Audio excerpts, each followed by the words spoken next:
ನಾವ್ ಯಾಕೆ ನಮ್ಮ ಲೈಫ್ನ ಬೇರೆಯವ್ರ ಜೊತೆ ತುಂಬಾನೇ ಕಂಪೇರ್ ಮಾಡ್ಕೋತೀವಿ?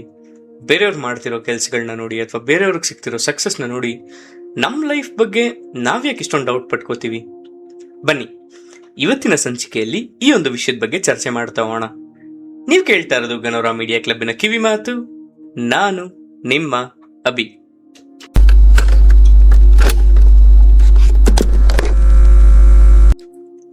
ಜಸ್ಟ್ ಇಮ್ಯಾಜಿನ್, ಬೆಳಿಗ್ಗೆ ನಾವೆದ್ದು ಫುಲ್ ಹ್ಯಾಪಿ ಮೂಡಲ್ಲಿ ಇನ್ಸ್ಟಾಗ್ರಾಮ್ ಓಪನ್ ಮಾಡಿದೀವಿ ಅಂತ ಇಟ್ಕೊಳ್ಳೋಣ.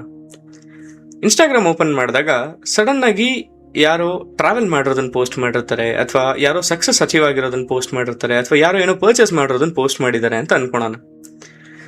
ನಿಧಾನವಾಗಿ ಎಲ್ಲ ಓಕೆ ಆಗಿ ಹ್ಯಾಪಿಯಾಗಿ ಇನ್ಸ್ಟಾಗ್ರಾಮ್ ಓಪನ್ ಮಾಡ್ರೋ ನಾವು ಇದನ್ನೆಲ್ಲ ನೋಡ್ತಾ ಇದ್ದಂಗೆ ನಮ್ಮ ಹ್ಯಾಪಿನೆಸ್ ಯಾಕೋ ಕಡಿಮೆ ಆಗೋದಕ್ಕೆ ಶುರು ಆಗುತ್ತೆ.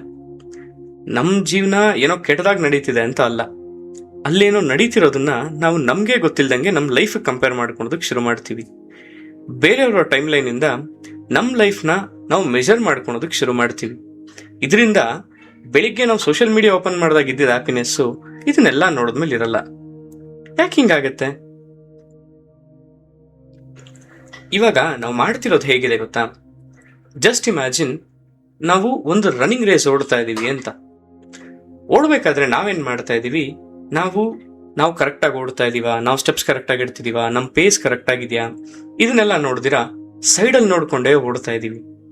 ಪಕ್ಕದಲ್ಲಿರೋನ್ ಏನಕ್ಕೆ ಹಿಂಗ್ ಓಡ್ತಾ ಇದ್ದಾನೆ, ಪಕ್ಕದಲ್ಲಿರೋನ್ ಸ್ಪೀಡಾಗಿ ಓಡ್ತಾ ಇದ್ದಾನೆ, ಇದನ್ನೆಲ್ಲ ನೋಡ್ಕೊಂಡು ಓಡ್ತಾ ಇದೀವಿ. ಇದರಿಂದ ಓಡ್ತಾ ಓಡ್ತಾ ನಮ್ಮ ಕಾನ್ಫಿಡೆನ್ಸ್ ಚೇಂಜ್ ಆಗುತ್ತೆ, ನಮ್ಗಿದ್ದಂತಹ ಬ್ಯಾಲೆನ್ಸ್ ಹೊರಟೋಗುತ್ತೆ, ನಾವು ಸ್ಲೋ ಆಗಿ ಹೋಗ್ತೀವಿ. ಸ್ಲೋ ಆಗಿದ್ದು ನಾವು ನಮ್ ಲೈನ್ ಮೇಲೆ ಫೋಕಸ್ ಮಾಡಿಲ್ಲ ಅಂತ ಅಷ್ಟೇ. ಏನ್ ಗೊತ್ತಾ, ಕಂಪ್ಯಾರಿಸನ್ ಅನ್ನೋದು ತುಂಬಾನೇ ನ್ಯಾಚುರಲ್ ಅಥವಾ ತುಂಬಾ ನಾರ್ಮಲ್ ಆಗಿರೋ ವಿಷಯ. ಮೈಂಡ್ ಆಟೋಮೆಟಿಕ್ ಆಗಿ ನಮ್ಗಿಂತ ಯಾರಾದ್ರೂ ಸಕ್ಸಸ್ ಆಗಿರೋದನ್ನ ಅಥವಾ ನಮ್ಗಿಂತ ಯಾರಾದ್ರೂ ಮುಂದೆ ಇರೋದನ್ನ ನೋಡಿದ್ರೆ, ಛೇ ಅವ್ರು ಅದೆಲ್ಲ ಮಾಡ್ತಿದ್ದಾರೆ, ನಮ್ ಕೈಲಿ ಏನು ಮಾಡಕ್ ಆಗ್ತಿಲ್ಲ ಅಂತ ಆಟೋಮೆಟಿಕ್ ಆಗಿ ಅದು ಕಂಪೇರ್ ಮಾಡ್ಕೊಳುತ್ತೆ. ಆದ್ರೆ ನಿಜವಾದ ಪ್ರಾಬ್ಲಮ್ ಯಾವಾಗ ಗೊತ್ತಾ ಶುರುವಾಗೋದು? ಕಂಪ್ಯಾರಿಸನ್ ಇಂದ ನಾವು ನಮ್ಮ ವ್ಯಾಲ್ಯೂನ ಡಿಸೈಡ್ ಮಾಡಿದಾಗ. ಯಾಕಂದ್ರೆ ಇವಾಗ ನಾವು ಒಬ್ರು ಗೆದ್ದ ಮೇಲೆ ಅವ್ರು ಏನ್ ಮಾಡಿದ್ದಾರೆ ಅನ್ನೋದನ್ನ ನೋಡ್ತಾ ಇದೀವಿ.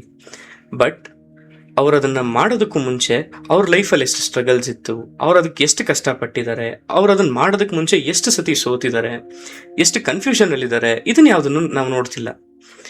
ಆಮೇಲೆ ಅವ್ರು ಗೆದ್ಬಿಟ್ರು ನಾವು ಗೆದ್ದಿಲ್ಲ, ನಾವು ಗೆದ್ಬಿಟ್ರು ನಾವು ಗೆದ್ದಿಲ್ಲ, ಇದೊಂದೇ ನಮ್ಮ ತಲೆಯಲ್ಲಿ ಬಂದು ನಾವು ಇದನ್ನ ಯೋಚನೆ ಮಾಡ್ತಾ ಇದೀವಿ. ನೆಕ್ಸ್ಟ್ ಟೈಮು ಬೇರೆ ಯಾರನ್ನಾದ್ರೂ ನೋಡಿ ನಿಮ್ ಲೈಫ್ನ ನೀವೇ ಕಂಪೇರ್ ಮಾಡ್ಕೊಳೋದಕ್ಕೆ ಶುರು ಮಾಡಿ, ನನ್ನ ಲೈಫ್ ಯಾಕೆ ಆ ಥರ ಇಲ್ಲ, ನಾನು ಈ ಕಡೆಯಿಂದ ನನಗೆ ಎಷ್ಟಾಗುತ್ತೋ ಅಷ್ಟು ಎಫರ್ಟ್ಸ್ ಆಗ್ತಾ ಇದ್ದೀನಿ, ಬಟ್ ಯಾಕೆ ನನಗೆ ಅವ್ರಿಗೆ ಸಿಗ್ತಿರೋ ಸಕ್ಸಸ್ ಸಿಗ್ತಿಲ್ಲ ಅನ್ನೋ ಥರದ ಯೋಚನೆ ನಿಮ್ಮ ತಲೆಯಲ್ಲಿ ಬಂದರೆ, ಒಂದು ನಿಮಿಷ ಥಾಟ್ನ ಸ್ಟಾಪ್ ಮಾಡಿ. ನಮ್ಮ ಜರ್ನಿ ಎಲ್ಲರ ಜರ್ನಿ ಥರ ಇರಬೇಕು ಅಂತೇನಿಲ್ಲ. ಯಾಕಂದರೆ ನಮ್ಮ ಲೈಫಲ್ಲಿ ನಾವು ನಮ್ಗೇನು ಎಫರ್ಟ್ಸ್ ಹಾಕಬೇಕು, ನಮ್ಗೇನು ಕೆಲಸಕ್ಕೆ ಎಷ್ಟು ಹಾರ್ಡ್ ವರ್ಕ್ ಮಾಡಬೇಕು ಅದನ್ನೆಲ್ಲ ಮಾಡ್ತಾನೆ ಇರ್ತೀವಿ. ಇವತ್ತಿನ ನನ್ನ ಸಣ್ಣ ಕಿವಿ ಮಾತೇನಪ್ಪಾ ಅಂದ್ರೆ, ಎಲ್ಲ ಹೂಗಳು ಎಲ್ಲಾ ಕಾಲದಲ್ಲೂ ಹರಳಬೇಕು ಅಂತ ಏನಿಲ್ಲ.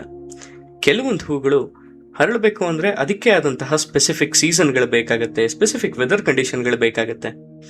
ಹಾಗೇನೆ ನಮ್ಮ ಲೈಫನ್ನು ನಾವು ಕನ್ಸಿಸ್ಟೆಂಟ್ ಆಗಿ ನಮ್ಮ ಎಫರ್ಟ್ಸ್ನ ಹಾಕೊಂಡು ನಮ್ಮ ಕೆಲಸನ ನಾವು ಕರೆಕ್ಟಾಗಿ ಮಾಡ್ಕೊಂಡು ಹೋಗ್ತಿದ್ರೆ ಸಕ್ಸಸ್ ನಮ್ಮನ್ನ ಹುಡ್ಕೊಂಡ್ ಬಂದೇ ಬರುತ್ತೆ.